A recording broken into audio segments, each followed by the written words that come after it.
Alrighty, so the other day I made a video, or yesterday, or the other day, whenever that video came out, I made a video making fun of a Google Plus page on Google Plus about the Bible supporting a flat Earth, and I just came back because I made that silly video to kind of like grab people's attention, and then I wanted to see how popular it would be, and considering in the first hour I got 20 views, and now like not even a day later I have like almost 70 views on that video. So I'm gonna make another video debunking what they say, because they're, as much as those people who believe that there's a flat earth say that the Bible says there's a flat earth, and as much as atheists also like to say that the Bible says that the earth is flat and the Bible always says that, it's not the case, really.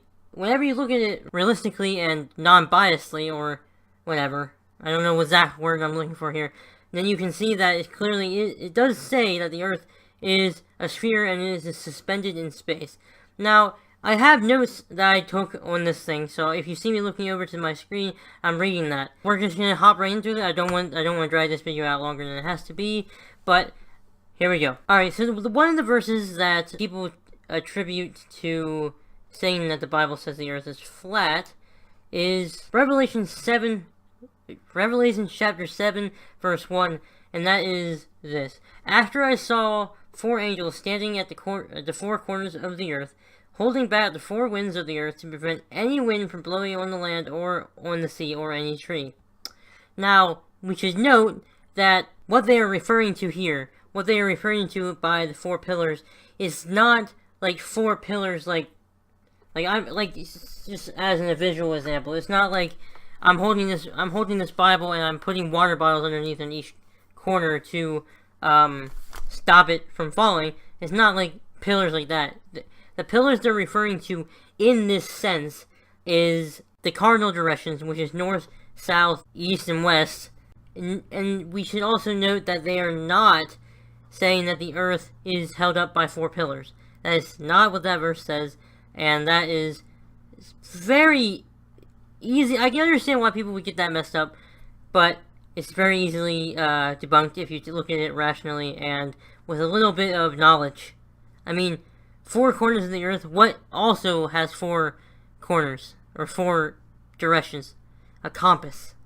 North, south, east, and west. It's very simple. We still use similar terminology such as that today whenever we speak of the sun rising and setting, even though we know that the earth is the one that's moving, not the sun, like the earth is rotating and whatever, and the sun is not. We still use that similar thing today. It's called language of appearance, and that's what Bible writers used as well.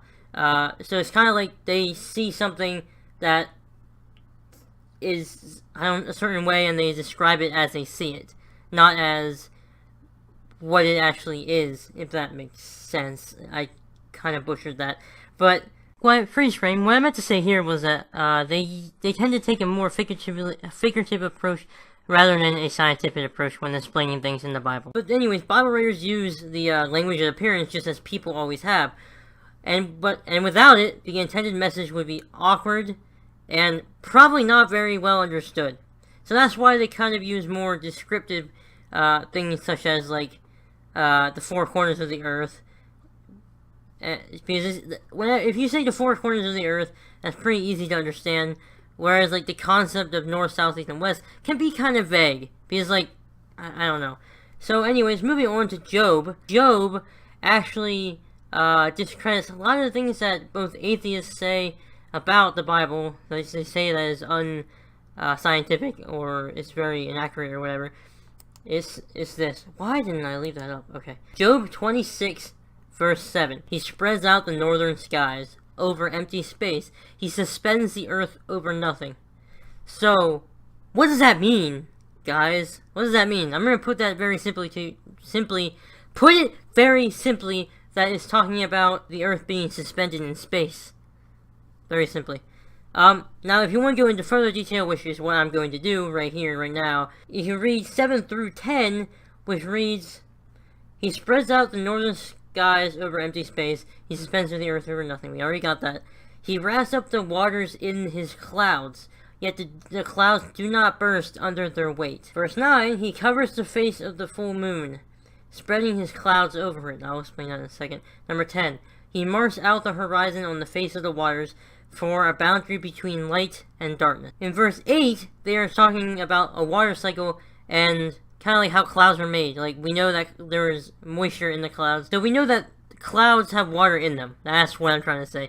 We know that clouds have water in them, and we actually see that the Bible calls that crap, like, way ahead of time. One thing I need to explain before I go further is that Job is historically the oldest book in the Bible. Either way, Job is the earliest recorded book of the Bible. Just putting that out there. Before Abraham, let me just read this quick. There's actually an excerpt that I want to read to you guys. I'm just gonna read it right here. The Earth, a sphere. Certain astronomical relations were recognized very early. The stars appear as if attached to a globe rotating around the Earth once in 24 hours. And this appearance was clearly familiar to the author of the book of Job, and indeed long before the time of Abraham, since the formation of the constellations could not have been effected without such recognition. But the spherical form of the heavens almost involves a similar form for the Earth, and their apparent diurnal rotation certainly means that they are not rigidly connected with the Earth, but surrounded on all sides at some distance from it. The Earth therefore must be freely suspended in space, and so the book of Job describes it. He stretches out the north over empty space, and hangeth the earth upon nothing. I really butchered that. But then it goes, and the article I got that from also goes further. Okay, here's the Hebrew thing. The Hebrew record is the oldest, because Job is one of the oldest books in the Bible. Historians generally, wrongly, credit the Greeks with being the first to suggest a spherical earth. So, alright, anyways, back to the point. In verse 9, I believe he's talking about a lunar cycle. Kind of like, he covers the face of the full moon. We know that the moon isn't always completely visible. It's, it's lunar cycle. There's a lunar cycle. It's, you see a quarter of a moon, 1/8, half, 3/4, almost a full moon, and a full moon, and that's all relative to how much light is being blocked by the Earth, I think. I'm not exactly sure, so don't, attack me for that. But anyways, in chapter 9, let's just say he's talking about the lunar cycle, and how, the moon is sometimes not showing, because of the sun or whatever. And then, in chapter 10, he says, he marks out the horizon on the face of the waters, for a boundary between light and darkness. In verse 10, they are talking specifically about the day and night cycle, thus implying that one half of the earth is daylight in one half of the earth, and it's nighttime in the other half, and it just keeps going and going and going. Isaiah 40:22, now this one is tricky, alright?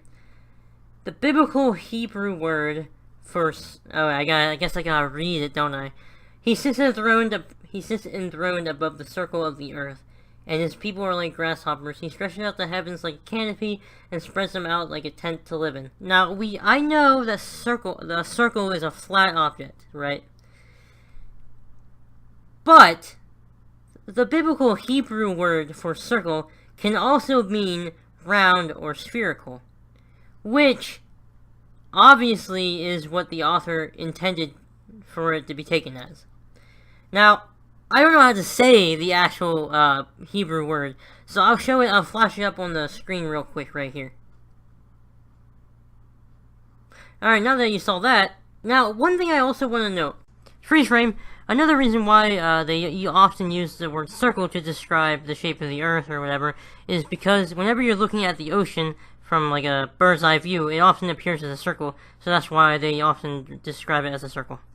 He stretches out the heavens like a canopy and spreads them out like a tent to live in. Now, I don't know, I didn't actually look into this that much, but a theory that I'm having right now, and this is just a theory, and this could be true, but this is what I take this as. He stretches out the heavens like a canopy and spreads them out like a tent to live in. Could this also be referring to the atmosphere? Because if you think about it, the atmosphere is kind of like a tent type thing that's covering our planet, so to speak. And kind of like to keep our atmosphere in and stuff. The thing about me that you'll learn is that I often mean to say things, and they sound perfectly normal to me, but when I say them, I don't know what the heck I'm saying. So, I know what I'm trying to say, but it might be a little bit more difficult. But my thoughts of that is maybe it means that whenever he's speaking about he spreads out the heavens like a canopy to live in, maybe he's talking about the atmospheres and stuff like that. It's kind of asked like a TED. I'm going to do a little bit more research, and if I find that I should do another video about this, I will. But for all you people that want to keep saying that the Bible claims that the earth is flat, and for all of you people that still believe that the earth is flat, even though both science has proven that it's not, we have satellites in space, that we have satellite imagery. There's no, that's going to be a separate video, because I am not going to, I'm not going to, like, completely take this video off topic. But if you're one of those people that, still believes that the earth is flat because, and then the science and everything, the NASA, everything is a hoax, and that the Bible continues to say that it's flat, even though clearly I just showed you guys that, and proved to you guys that it does not say that. You have to look at the Greek, you have to do actually a little bit more research. You can't just take everything at face value. You have to be able to research and look into things for yourself. If you take everything at face value, you're going to be horribly, horribly inaccurate. Sometimes. Not all the time, because most things, or some things, are meant to be taken at face value, and not to be dwelled too deeply in. But then there are other things, such as but as in the Isaiah 40:22 and and the Revelation 7:1, that requires you to do a little bit of critical thinking. And I know a lot of people can't do that, and I know that's hard for a lot of people, but it's something that we have to do. With that in mind, I'm going to call that at the end of this video. I hope you enjoyed. Feel free to like, leave a comment if you have any more questions for me about this subject. I will do my best to answer it. Now, I'm not a scientist, and I'm not a genius when it comes to the Bible. I just do my research, and I go based off of what I find out. And whatever makes sense. So critical thinking and common sense. Now, anyways, that's it for this video. I'm signing out.